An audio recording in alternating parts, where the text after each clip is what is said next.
हाल ही में राष्ट्रीय सुरक्षा सलाहकार अजीत डोभाल की ईरान यात्रा संपन्न हुई। यह यात्रा द्विपक्षीय रिश्तों को मजबूत बनाने के लिए थी या फिर इसका कोई वैश्विक रणनीतिक महत्व भी था? नीरज जी, हमको एक तो राजनीतिक है, हमारा तो महत्व है ही है, बट वैश्विक महत्व जो आपने कहा वो बहुत ज़्यादा है जी। क्योंकि देखिए दो चीज़ें, रूस, ईरान, चीन,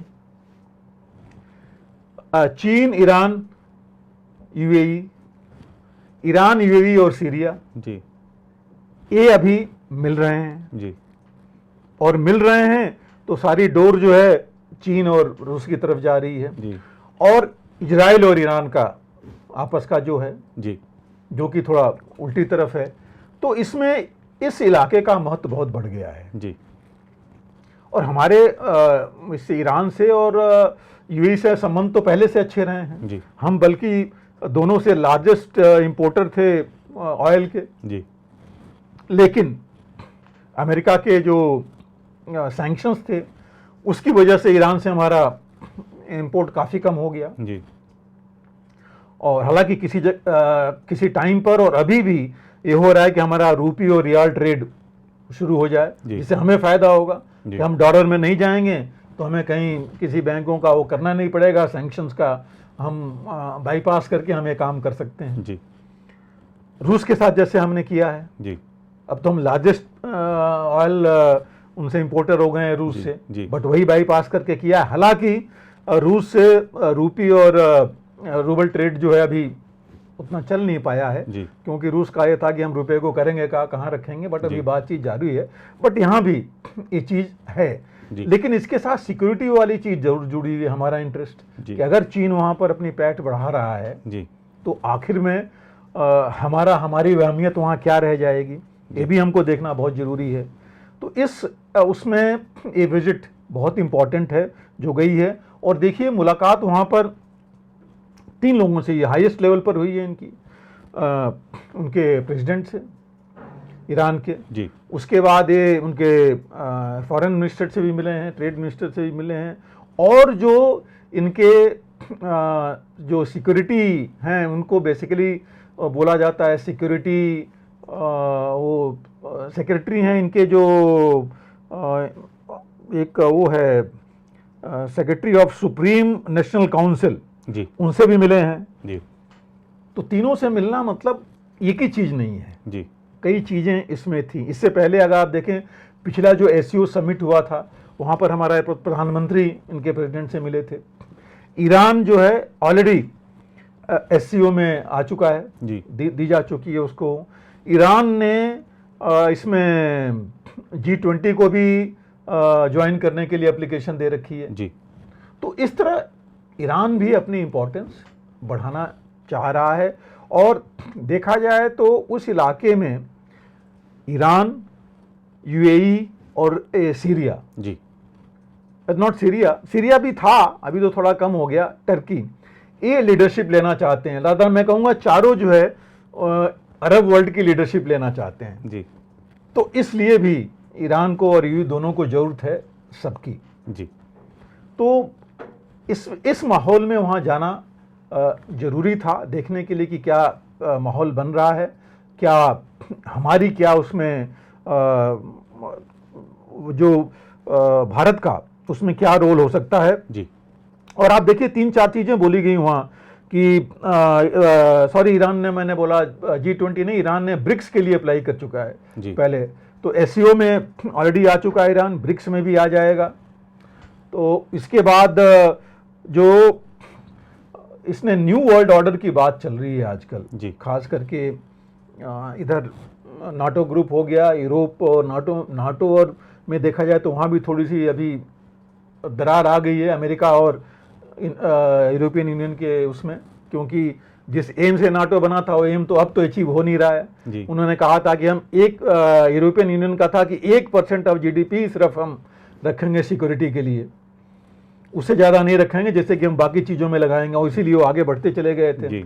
अब जो है सभी 2 से क्या 2.5-3% तक जाएंगे। आप सोच लीजिए कितना बड़ा उनको अभी इन्वेस्ट करना पड़ रहा है सिक्योरिटी में, यूक्रेन की और रशिया वाली हालत देख करके।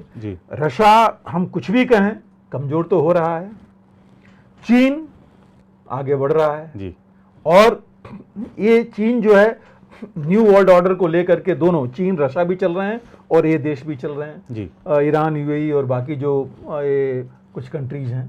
तो ये जो है, जो न्यू वर्ल्ड ऑर्डर है, इसमें भारत की भूमिका दोनों के लिए बहुत जरूरी है जी, नाटो या मैं कहूँगा अमेरिका, यूरोपियन यूनियन के लिए भी जी, और ये जो बाकी देश हैं, चाहे अरब वर्ल्ड है, चाहे चीन और रूस हैं जी, वो भी हिंदुस्तान के, भारत के बिना नहीं रह सकते न्यू वर्ल्ड ऑर्डर में। जी, उनको चलना पड़ेगा, क्योंकि भारत आज के देश में हर एक चीज, आज के जो परिप्रेक्ष्य है नए वर्ल्ड ऑर्डर में, हर एक तरह से पॉपुलेशन ले लीजिए जी, ट्रेड ले लीजिए और सिक्योरिटी ले लीजिए। जी, अब मैं जब ट्रेड और सिक्योरिटी की बात करता हूं तो इसमें सब कुछ है।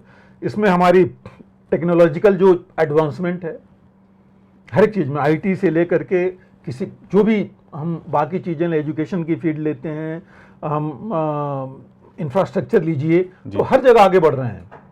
और सबसे बड़ी चीज़ ये है कि इन सब चीज़ों को दूसरे देशों को देने के लिए हम सबसे सस्ते में दे पाएंगे जी। अब हम बाकियों से बुलेट ट्रेन और बाकी चीज़ें ले रहे थे, आप सोचिए कितना हमने इंपोर्ट किया डिब्बे इसके अपनी वंदे भारत के अलावा, हम उससे पहले भी आप ले लीजिए जो हमारे मेट्रो है जी, अब क्या हो रहा है, अब सब हमारे यहाँ बन रहा है जी, सारी चीज़ें। तो ये चीज़ें हम बाकियों को बहुत सस्ते में दे सकते हैं जी। राजनीतिक इंजन से लेके आप कुछ भी देख लीजिए जी, अगर ये सारी चीज़ें हम ये कर सकते हैं तो नेचुरली बाकी देश ये बैठे हुए देख रहे हैं जी। और उस परिप्रेक्ष्य में मैं कह रहा हूं कि अभी नहीं, बट कुछ समय बाद भारत जरूर जो है सबके लिए एक बहुत ही महत्वपूर्ण देश बन जाएगा जी, बिल्कुल। तो उस माहौल को लेकर के देखा जाए तो ये ईरान भी समझता है, चीन भी समझता है, रूस भी समझता है, यूरोपियन यूनियन भी समझता है और अमेरिका भी समझता है जी। इसीलिए हर एक देश आज की तारीख में आप देखिए वो चाहते हैं कि भारत से हमारे संबंध बने रहें जी, और अच्छे बने रहें, अच्छे बने रहें। तो ये जो चीज तो ये तो है ही है। और इसके अलावा आपको बताऊं, इसमें मैंने कहा था रूपी रियाल ट्रेड की बात चल रही है, टेररिज्म वाली बात ये भी है जिसके बारे में बातचीत चल रही है कि कैसे होगा। और ये भी मान के चलना पड़ेगा कि ईरान पाकिस्तान और ईरान अफगानिस्तान भी आपस में बॉर्डर हैं तो उनका आपस में है, ये भी बात वहाँ जरूर हुई है कि कैसे पाकिस्तान को हम कंट्रोल करें और कैसे अफगानिस्तान के साथ। हालांकि भारत चाहता है कि अफगानिस्तान के साथ संबंध बने रहें, अच्छे बने, उसकी भी जरूर बात होगी, लेकिन पाकिस्तान को आपने देखा ही कि कंट्रोल करने की एससीओ में कितनी चीज़ें बोल दी हमारे फॉरेन मिनिस्टर ने। तो ये है, ये जरूर ये भी बात हुई वहाँ पर, इसमें कोई दो राय नहीं है। और अगर इसमें आप और चीज़ें अगर देखें तो एक चीज़ जो बड़ी अच्छी इसमें मुझे दो चीज़ें इंपॉर्टेंट मैं आपको इसमें उजागर करना चाहूँगा। एक सिक्योरिटी कोऑपरेशन का स्पेशल बात हुई है तीनों जगह, मतलब जब इन्होंने प्रेसिडेंट से बात की तब भी, और सिक्योरिटी जो सुप्रीम काउंसिल से बात हुई, जो कि उनके एक तरह से रक्षा मंत्री कहे जाएं, वो देखते हैं। दूसरी चीज़ एक बहुत इंपॉर्टेंट है जो बहुत पुरानी चली आ रही है, वो थी एक हमने भारत ने इंडिया, ईरान और रशिया मिल करके एक नॉर्थ साउथ कॉरिडोर 7,200 किलोमीटर का नॉर्थ साउथ कॉरिडोर बना रहे थे ट्रांसपोर्टेशन ट्रेड के लिए जी। और ये कॉरिडोर जो है चाबहार को इंक्लूड करके, और ये इंडियन ओशन, कैस्पियन सी और ये जो पर्शियन गल्फ है उसके थ्रू होकर के, और तीनों चीज़ें इसमें शामिल थी, लैंड, एयर और सी रूट्स, तीनों रूट शामिल करके। और ये हो रहा था कि ठीक है, ये जो सेंट्रल एशियन रिपब्लिक्स हैं और रशिया तक ये जाएगा, जिससे कि ट्रेड जो है काफ़ी फर्क पड़ जाएगा इसकी वजह से। तो इसमें तकरीबन ये समझिए कि 13 कंट्रीज तकरीबन इन्वॉल्व हैं, बट मेन ईरान, भारत और रूस हैं जी। तो ये मिलकर के बना रहे थे, इनके प्रोग्रेस के बारे में भी जरूर बात हुई है। और ये चाबहार प्रोजेक्ट जो भारत ने वहाँ पर ऑलरेडी किया हुआ है, और ये बहुत इंपॉर्टेंट है जो भारत के लिए है, भारत भी इस्तेमाल करेगा, जो अंडरस्टैंडिंग है। और चीन चूंकि वहाँ आ रहा है तो नेचुरली और इम्पोर्टेंस इसकी बढ़ गई है।